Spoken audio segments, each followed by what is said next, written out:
Assalamualaikum warahmatullahi wabarakatuh. Sahabat login yang saya muliakan, dimanapun kalian berada, semoga dilancarkan setiap usahanya. Kali ini saya akan menceritakan sebuah kisah inspirasi kehidupan yang berjudulkan Kisah Ibunda Imam Syafi'i yang melarang pulang Imam Syafi'i. Selamat menyaksikan. Diceritakan ibunda dari Imam Syafi'i adalah seorang ibu yang tidak bangga atas kekayaan dari anak-anaknya. Pada suatu ketika beliau berkata, "Nak, pergilah menuntut ilmu untuk jihad di jalan Allah Ta'ala. Kelak kita akan bertemu di akhirat saja." Perintah dari ibunda Imam Syafi'i kepada Imam Syafi'i sebelum pergi menuntut ilmu. Kemudian Imam Syafi'i berangkat dari Mekah ke Madinah untuk belajar dengan Imam Malik. Kemudian beliau ke Irak. Di Irak Imam Syafi'i bukan hanya 1 atau 2 tahun saja, karena beliau tidak berani untuk pulang ke rumah. Dan ketika beliau ingin pulang ke rumah, beliau teringat akan pesan dari ibundanya yang masih terngiang-ngiang di ingatannya. Kelak kita akan bertemu di akhirat saja. Sehingga sebelum mendapat izin dari ibundanya, beliau tidak berani untuk pulang ke rumah. Di Irak beliau Imam Syafi'i menjadi orang yang besar, menjadi ulama yang sangat alim. Pada suatu ketika ada halaqah besar di Masjidil Haram. Ada seorang ulama besar dari Irak. Dalam perkataannya, beliau sering menyebut Muhammad bin Idris Asy-Syafi'i berkata begini, Muhammad bin Idris Asy-Syafi'i berkata begini dan begini. Kemudian ibunda dari Imam Syafi'i bertanya, "Ya Syekh, siapakah Muhammad bin Idris Asy-Syafi'i itu?" Kemudian Syekh tersebut menjawab dengan bangganya, "Dia adalah guruku, seorang yang alim, seorang yang cerdas, dan seorang yang soleh yang berada di Irak, asalnya dari Mekah sini." Kemudian ibunda dari Imam Syafi'i berkata, "Ketahuilah wahai Syekh, Muhammad bin Idris Asy-Syafi'i itu adalah anakku."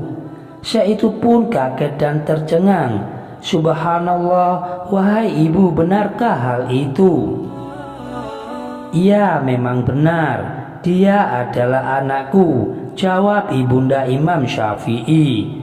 Rombongan dari Irak itu pun seketika menunduk sebagai tanda hormat kepada ibunda Imam Syafi'i.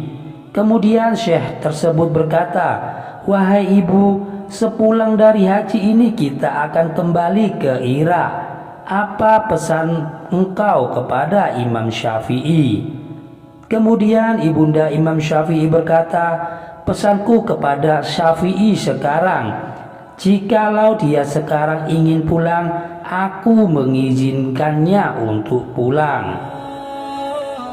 Kemudian sepulang dari haji, Syekh beserta rombongan Irak itu pun menyampaikan pesan tersebut kepada Imam Syafi'i, bahwasanya ibundanya mengizinkan beliau untuk pulang ke rumah.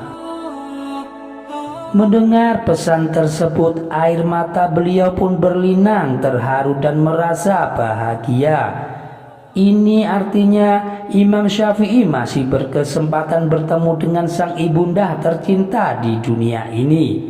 Walaupun sebelumnya ibundanya berkata, "Kita akan bertemu di akhirat saja." Imam Syafi'i tidak mengulur-ngulur waktu.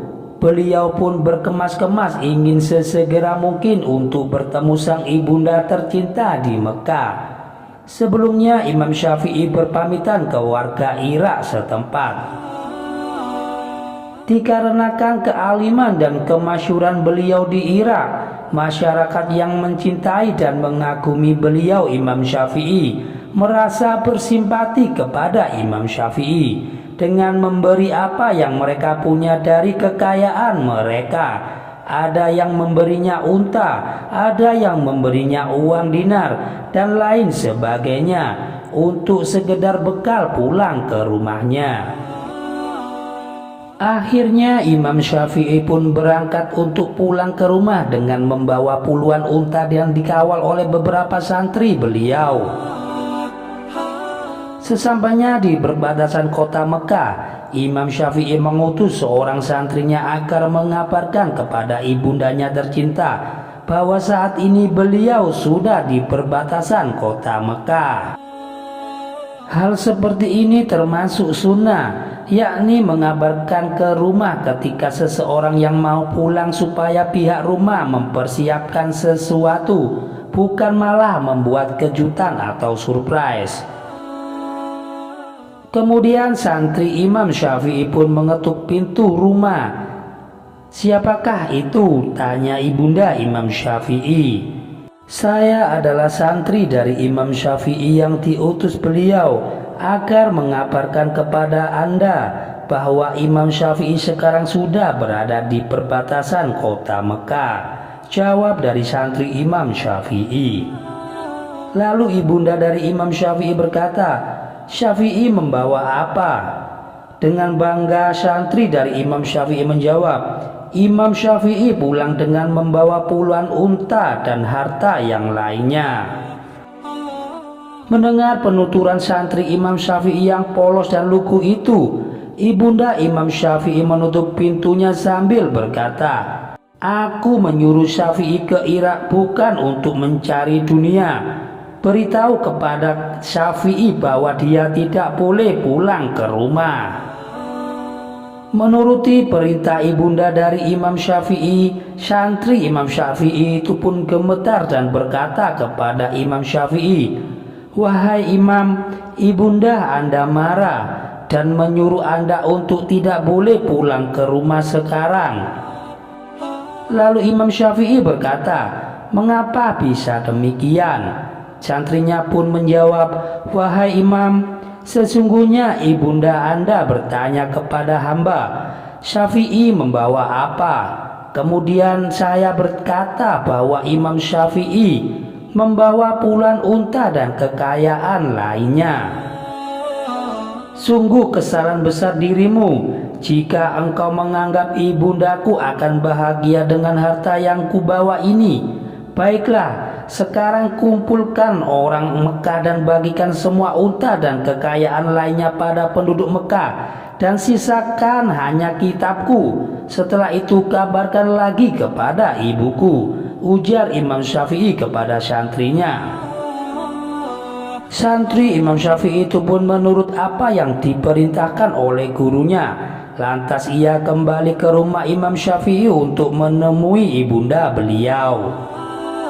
Sesampainya di depan rumah, ia mengetuk pintu dan terdengarlah dari dalam rumah, "Siapakah di sana?" "Saya adalah murid Imam Syafi'i yang kemarin dan ingin mengabarkan kepada Anda bahwa Imam Syafi'i telah membagikan semua untanya dan harta-harta yang lainnya. Yang beliau bawa hanyalah kitab dan ilmu," jawab santri Imam Syafi'i. "Alhamdulillah, baiklah, sekarang kabarkan kepada Syafi'i bahwa dia boleh pulang ke rumah dan dia aku tunggu." Mendengar kabar itu, Imam Syafi'i bahagia dan terharu dengan kabar tersebut, seraya mencium ibunda tercintanya yang telah lama tidak bertemu. Poin dari cerita ini yaitu kecintaan dari seorang ibu terhadap anaknya tidak terbatas. Demikian kisah ini bisa saya sampaikan. Semoga kita bisa mengambil hikmah dari kisah tersebut. Jangan lupa untuk like, komen, dan subscribe untuk mendukung channel kami ke depannya. Wassalamualaikum warahmatullahi wabarakatuh.